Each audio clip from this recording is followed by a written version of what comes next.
حضرت ابراہیم علیہ السلام جب بکریاں چرا رہے تھے جنگل میں ویرانے میں بہت زیادہ آپ کی گائیں اور بکریاں تھیں.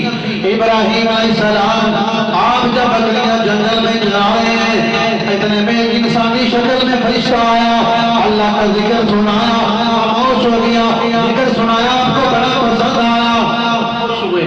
تھوڑی دیر بعد پھر خاموش ہو گیا. آپ نے کہا کہ یار پھر میرے رب کا ذکر سنا, پھر آپ نے کیا دو گے؟ اس نے کہا کہ پہلے تو میں نے اپنی خوشی سے سنایا تھا تاکہ میں بکریاں دے دوں گا.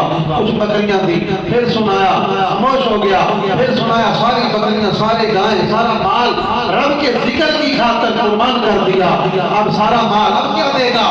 عرض کی آپ نے فرمایا اب میں تیری بکریوں کا ریوڑ جو ہے اسے اٹھاؤں گا, اسے جلاؤں گا, میں خادم کی حیثیت سے یہاں کام کروں گا, تو مجھے میرے رب کا ذکر سنانا, میں تجھے یہاں بکریاں چلاؤں گا. یہ خلیل اللہ علیہ السلام کی منیبن جو قرآن نے صرف بیان کی ہے سب کو چھوڑ کر اس کا ہو جانا, اپنا مال اولاد بچے سب کچھ اس کی خاطر قربان کر دیے. ہمارے لیے بھی پیغام ہے کہ ہم بھی جب رب کا حکم ہو جائے اپنی انائیں اپنے حسد تکبر ساری چیزیں قربان کریں, جس طرح آپ کی پہلی صفت تھی حلم یعنی صبر اپنے اندر پیدا کرو. اللہ تعالیٰ